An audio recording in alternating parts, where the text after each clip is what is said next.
Alrighty, guys, we've got the Season of the Divide patch notes. They are finally here. So I'm going to go over a lot of the amazing changes coming to the PvP sandbox, as well as some of the unfortunate nerfs that we will go over. Guys, I will leave a link in the description so you guys can check out the patch notes in its entirety. So Season 8 downtime will begin at 5 a.m. Pacific time on May 13th, and it'll last approximately 2 hours. So just a heads up, guys. So with the new map, Coral Divide, it makes its permanent debut this season. About time. They made some new changes to the map since we last played it. Updated gates to provide separate interact points for builders that are now limited to 1 repair at a time. Updated fairness scoring lock to be 1 minute for the winning team and up to 2 minutes and 30 seconds for the losing team. Scales based on how far behind they are. That's actually going to be an interesting change. It will probably make for a more competitive OPR match that we've honestly been lacking as of late. Each player now starts with 50 Azoth to prepare for the battle begins. That is another good change. So now players like myself don't have to go and farm NPCs and then teleport back to the base to get our speedy cakes and our cleanse pots. I really like that. Decreased time to set fuse for kegs. All right. Bulwarks require no resources to place. Players now respawn in waves. Now, is this going to be similar to how wars operate? We'll have to see how that shapes out. I don't know how I feel about respawn in waves. Reduce the invincibility timer to 10 seconds, but it now starts when leaving the base instead of on spawn. Add a new option to display the raid UI for monitoring the state of your full outpost rush team.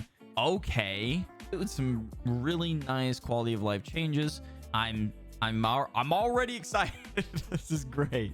And then just the standard OPR mode changes.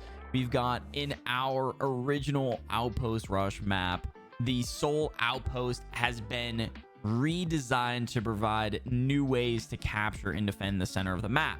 New buildable and destructible platforms have been added as an alternative way to breach the now fortified Soul Outpost. What? Man, dude, what? That is gonna be really cool, man. I wonder what that entails. I'm actually I'm quite stoked and intrigued to what that could mean.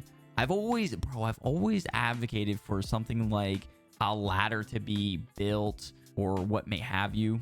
Hourly map rotations. Our PvP modes will now rotate the available maps hourly instead of every 2 weeks. I'm pretty sure I mentioned this in my last Season 8 news video. I could be wrong, but I'm pretty sure one of my criticisms were when it came to the rotation of the PvP maps that I think I said something along the lines of it being like every few hours or maybe every other day, but hourly map rotations, definitely a great change. That will definitely keep the flow of PvP, feeling a little fresh. At the beginning of Season 8, this will only apply to 3v3 Arena since the original Outpost Rush map will be out of the rotation at first. Once the original map is added back later in the season, the hourly map rotation will apply here as well.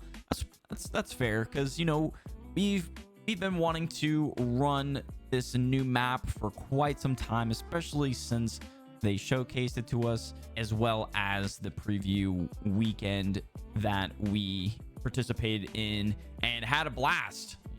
I really think the new map is a ton of fun and I'm excited to hop in. Now, guys, they are introducing new gems and perks. This is gonna be a ton of fun being able to theory craft new builds for Season 8 and in the future. 2 new gem types and multiple combat perks debut this season. Jade gems introduce disease mechanics, while turquoise gems offer armor penetration options. New weapon and armor perks provide creative ways to chain attacks, survive conditions, and enhance movement. Jade gem perks: Plagued. Basic attacks inflict a stack of disease, reducing the target's incoming healing by 2.5% and outgoing by 1.25% per stack for 3 seconds, a max of 10 stacks, bro. That is so nice. Wow. And then Plagued Ward, minus 6.2% disease duration per armor or trinket that has this gem slotted. So, man, this gem will definitely have a place in the current meta. I really like this setup. I think this is a fair approach where they aren't having to nerf healing again, or even just nerfing life staffs as a whole. This way they are introducing something new and as an option for those that want to build into, say, you know, a plagued build, and also other avenues for freeing up a perk slot on a weapon, you know. And then the turquoise gem penetrating, 12% armor penetration for the weapon is so sick, man. This is shaping out to be pretty nice, not gonna lie. Hardened, plus 3% physical and elemental armor perk per armor or trinket that has this gem slotted. So wow, yeah, gems definitely getting a lot of love for this season. Now the attack perks. Sundering stacks. Attack inflicts a stack of 4% rend, each stack lasting 6 seconds, a max of 5 stacks, and found on main hand weapons. That is a total of 20% rend. That, wow, I'm definitely going to be trying out that perk on some weapons. I'm not gonna say just yet. Stay tuned for that, guys. If you enjoy my theory crafting and builds here on the channel, be sure to hit that subscribe button. And if you're as hyped as I am, smash that like button, guys. Next, we've got the alternating enchantment. Hitting with a basic attack will increase the base damage of the next ability hit within 5 seconds by 10%. And hitting with an ability will increase the base damage of the next basic attack within 5 seconds by 10%. And it's only found on melee weapons. That's good. And I also think these attack perks are in the same perk pool as the weapon perks. I could be wrong, but that's what it's looking to be. So keep that in mind. Vital synergy. While health is below 50%, gain 20% stamina regen rate while stamina is below 50%. Incoming healing is increased by 20%, found on chest pieces. That vital synergy perk. Wow. Okay. Man, there's a lot of potential. Hardcore parkour. Gain 18% haste for 5 seconds after triggering a traversal action found on footwear. Bro. Stop, drop, and roll. Dodging will reduce the current duration of all burn damage over time effects on you by 25%. That's found on amulets. Lots of very cool and unique perks just from those 5 alone. Now we've got the armor perks, and it can stack up to 3 times potent alacrity. Increase the potency of all haste status effects on you by 9%. So wow, I see where they're going here. This is shaping out to be something along the lines of picking a specific type of build and fully stacking into that build. Potent energy, decrease the potency of all exhaust status effects on you by 12%. Anointed potions, 3% increased healing from consumables. And then anointed lifesteal, 4% increased healing from life steals. A lot of different avenues to really stack into to make some really fun builds. I can't wait, man. This is shaping out to be really, really cool. Now, one thing I want to cover is PvE is finally getting some love. Increased base damage of the following weapons in PvE. Values remain unchanged in PvP with the exception of changes listed below.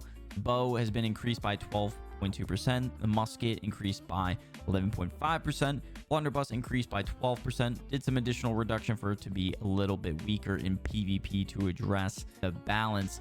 So Blunderbuss got a bit of a nerf in PvP. We'll have to check that out when the patch goes live. Flail increased by 14.3%. Ice Gauntlet increased by 13.6%. Warhammer increased by 7.1%. Great Axe increased by 8.5%. Hatchet increased by 6.3%. Fire Staff increased by 4.8%. Did some additional reduction for it to be a little bit weaker in PvP to address balance. So Fire Staff also got a nerf in PvP as well. Void Gauntlet increased by 6.7%. Range fall off has been adjusted to compensate for some of these changes. Range fall off reduced starting damage fall off distance of the bow from 40 meters to 30 meters. Okay. Reduce starting damage fall off distance of the musket from 50 meters to 40 meters. Reduce the max distance of the optimal range passive to trigger at 40 meters instead of 50. And increase damage from 5% to 7.5. Man, why did they have to increase the damage? You could have just left it at that. Oh, man. And then they reduced the 100 con ATB passive from 10% to 5%. Wow. I wonder, I'm surprised that they did that. Not gonna lie, I'm actually genuinely surprised. Moving on to the perks.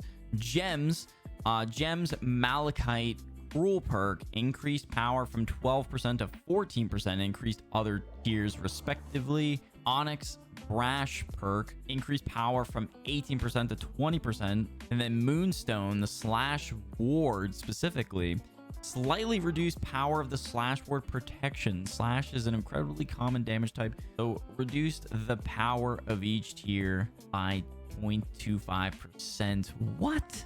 Why would you nerf slash ward protection if it's very if the damage is very common? Wouldn't you want just leave it alone? I don't agree with that. I don't agree with that, guys. Let me know in the comments below what you think of that as well. I'm always, curious what you guys have to say about some of these changes. General perks fixed an issue where shield perks could remain active without a compatible weapon equipped. Keenly Fortify. Hello. Increased power from 10% to 15% and duration from 3 seconds to 5 seconds. And reduce cooldown from 10 seconds to 7 seconds. Keenly Fortified finally getting some love. Definitely gonna have to revisit this perk and might have to end up making a build around it. Stay tuned. Fractured Rend increased power from 12% to 16% and duration from 4 seconds to 6 seconds. It's still kind of mid. And then we've got Trenchant Rend. Okay, this is a perk I run on my SNS. Increased max duration from 12% to 14%. Made it twice base duration. And reduced the cooldown from 12 seconds to 10 seconds. All right. That's a really good change. Appreciate that. Grit Ward reduced the power from 3% to 2.6% per piece. Damn.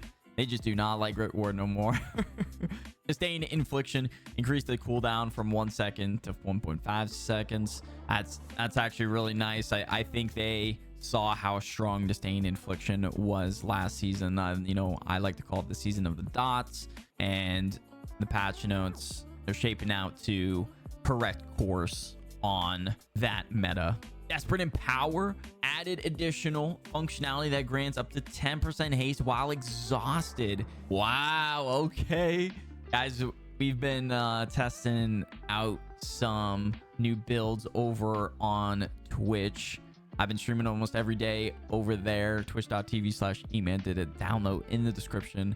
Would love to have you over there. I recently got the worm helmet that comes with Desperate Empower.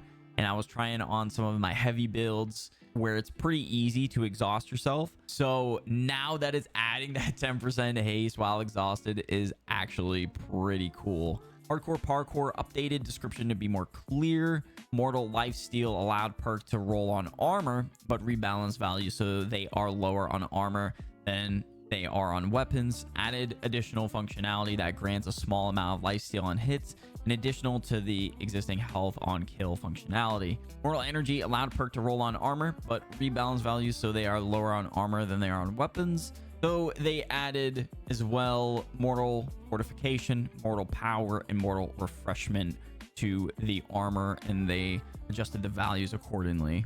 And slightly reduced the amount of heart rune charge players get from perk and artifact dot ticks. Really wonder what the amount is for that. Hopefully it's not too significant.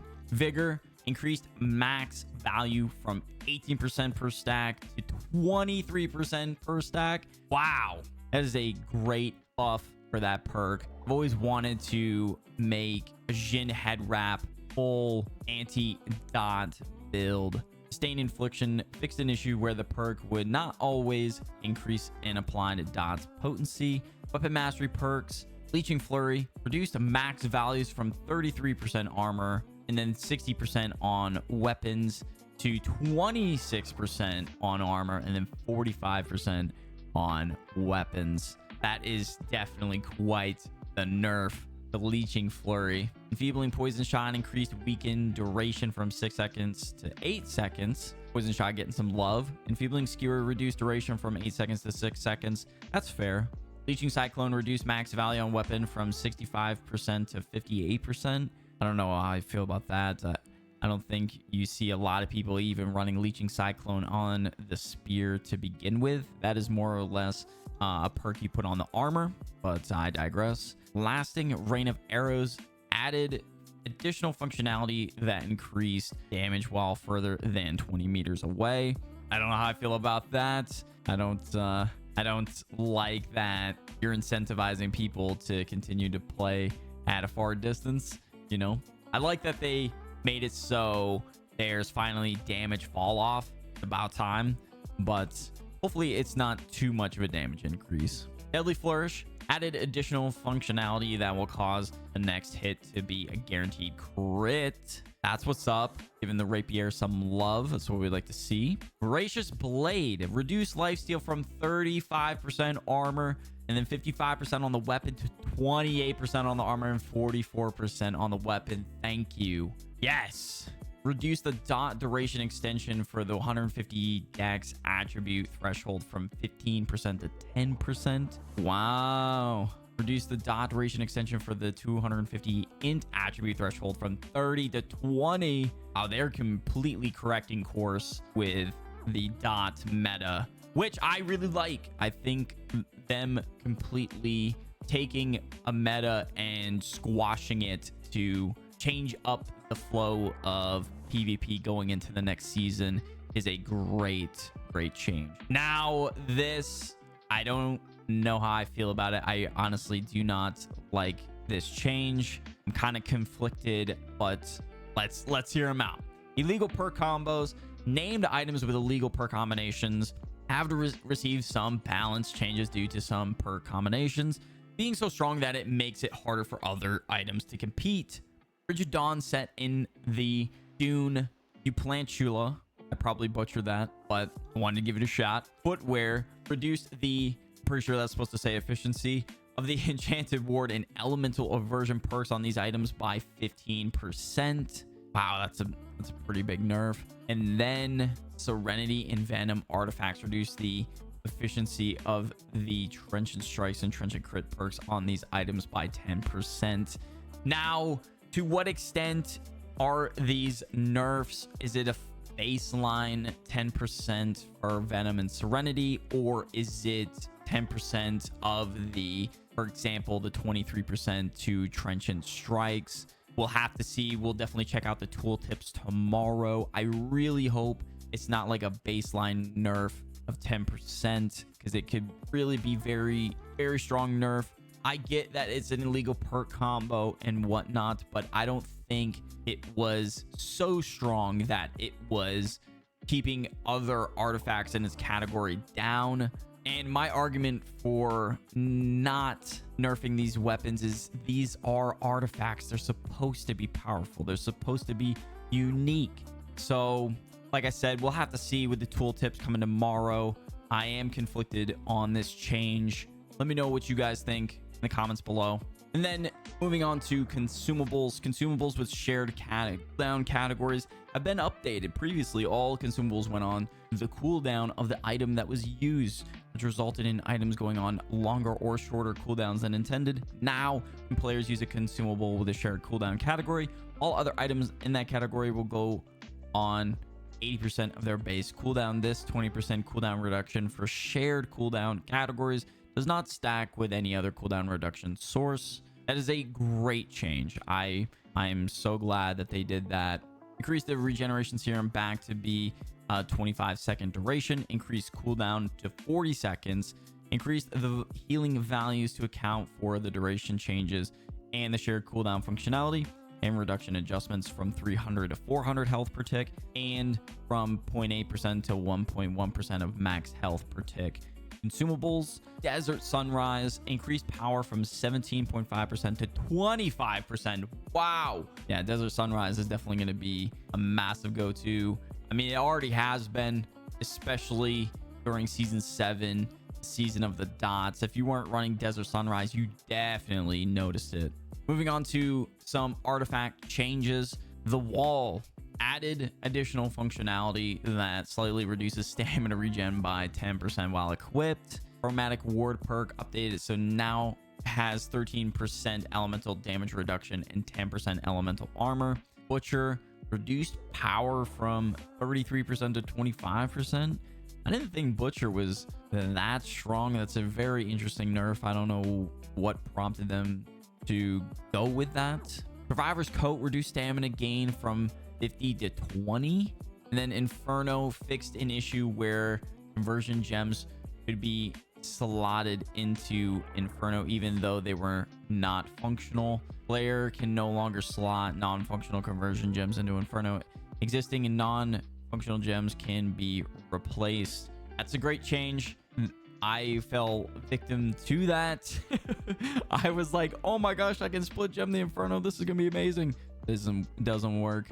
It's about time they fix that issue. Fix an issue where Burnator was not applying on heavy attack hits with the flare passive unlocked, and then updated the heavy burden shrapnel shot and inner power artifact perks to be more clear that they work on both weapons. Now, some key changes to some weapons. The Rapier omnidirectional evade perk reduced max value from 20% to 14%. Evade crescendo upgrade reduced from 30% to 25%. Then the momentum ultimate reduced from 30% to 25%. Wow, just a massive nerf across the board for the Rapier weapon. Sword and Shield, one with a shield passive round shield benefit, added a 1-second cooldown to prevent it being triggered rapidly, allowing infinite duration extensions. That's fair. I actually didn't know that was going on. I'm so glad that's being addressed. Fixed an issue where the player would not turn properly when activating Leaping Strike in a different direction than the character was originally facing. Let's go. Blunderbuss Run and Gun shortened haste duration to better match the reload time, increased the haste speed to compensate for the shorter duration. Void Gauntlet Void Blade reduced Void Blade heavy attack translation. I'm guessing that is the heavy attack tracking, which, thank you. I'm so glad that is being reduced. It had no business being able to be so sticky to the target, given that melee prior got a tracking nerf. So it's only fair. Only fair. Fire Staff reduced Fire Staff's base damage in PvP by 3%. Season 8 drops tomorrow, and we are going to be diving headfirst into this new season and checking out all of the new items, the new gems, the new perks, and getting right to work on making new builds. I can't wait. As always, guys, I'll catch y'all in the next one.